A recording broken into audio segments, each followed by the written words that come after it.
Welcome to the Hotelligence Podcast, your strategic vantage point on the changing landscape of hotel safety. Hosted by Jim Kortz, a retired FBI DHS investigator, and Don Carr, a former frontline security owner-operator with years of first-hand incident response experience on hotel properties. Every episode brings you closer to understanding the full picture and what the future may hold. Let's begin. Welcome to the Hotelligence Podcast. This is Season 3, Episode 1. Season 2 ended on a single idea. Structure before urgency was always the point. That's right, Jim. And we opened Season 3 with the topic our listeners return to more than any other. Right. Do not rent lists. We covered them once early on, and that episode has been found, downloaded, and shared more than anything else we've made. Yeah, and that really tells us something.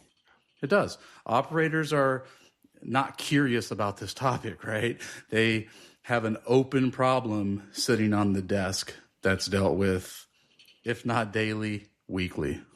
Yeah, exactly. So let's talk about that episode that just kept getting found, right? So let's talk about a guest that hotel banned is back at the counter.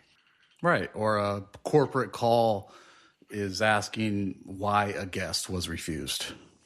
Or an attorney letter arrived and the ban is now the subject. So, you know as well as anybody, Jim, that the moment of search is the moment the list stops being internal. Yeah, that's right, Don. And I think we should really take a second to think about this, right? A do not rent list feels like a private operational tool. It feels like a property managing its own premises. And it is, but only right up until someone outside the property asks about it. Maybe a returning guest, a brand, a lawyer, or the courts. At that moment, the list stops being a tool and becomes a subject. And the property discovers, probably for the first time, what the list actually contains. Not what everyone remembers about it, but what it contains. Very well said. And I think it's important to remember, too, that the ban and the record, those are two very different things. And every ban has two parts. Yeah. First is the decision and the record of that decision. Right, because most properties are confident about the first part. Yeah, someone did something. A manager made a call. The name went on the list. But it's the second part. That's where the confidence gets thinner, if you will. Yeah, what did the guests do? When? Who witnessed it? Who made the decision? What was written down that night? And that's the key, Jim, because what was written down is usually a lot less than what anybody really remembers. And here's the gap that so many operators live within. It's that the ban exists in three places: the list itself, the memory of the staff who were there, and whatever got written down. So that list, it's a name. The memory belongs to people who change shifts, change jobs, move across cities, which means over time, the record is the only part that actually stays. A name on a list with nothing behind it is not the history of a decision.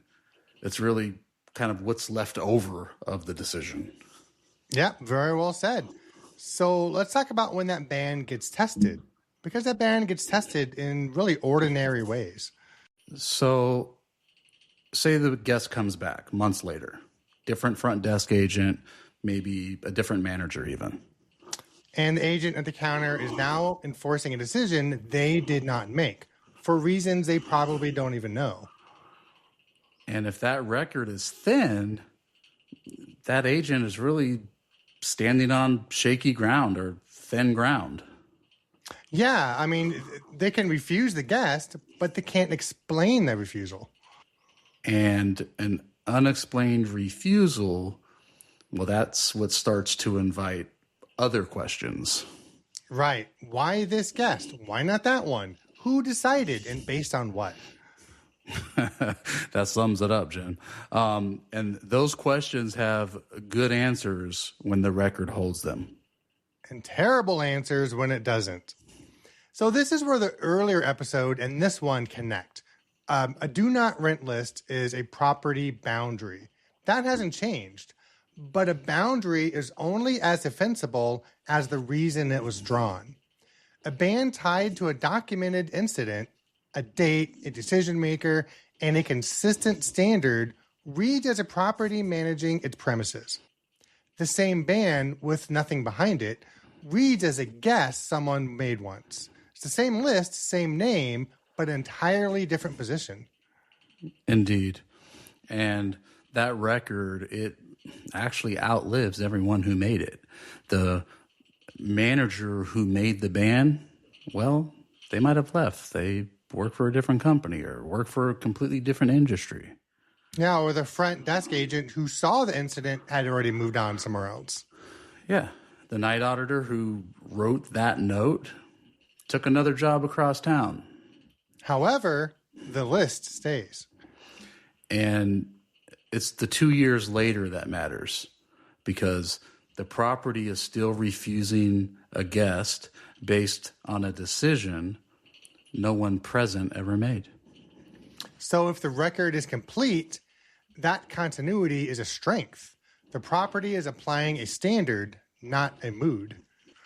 Well said. And if that record is thin, the property is enforcing something that it can really no longer describe. And that's the quiet reality of really every do not rent list. It's a set of decisions designed to outlast the people who made them. So the only vehicle that carries a decision across staff turnover, across ownership changes, and time itself is the record. Not the intention behind the ban, if you will. So it's not even the memory of it, right? It's the record itself, which means the moment a name goes on a list, the property's not just making a decision. It's starting a document that other people will one day have to stand on. So in closing, a ban feels like an action. Right. It feels decisive, immediate, and done. But that action was never the strength. No, the strength was in what the property can show, in what happened, when, who decided, and then against what standard. Right. So a ban with a record is now a boundary. And a ban without one, well, it's really just a memory. Right. And with a memory, the moment that memory is challenged, it's really just an opinion. Right. Somewhere tonight, a front desk agent is looking at a name on a list and a guest standing at the counter. And what happens next really depends on what someone wrote down 2 years ago. That's Season 3, Episode 1 of the Hotelligence Podcast. And next time, we're talking about two tools that get treated as one: trespass and do not rent. They come from different places, and they really do different things. And confusing them, well, that can cost properties more than they realize, right? And remember, we're in this together. And together, we make hospitality stronger.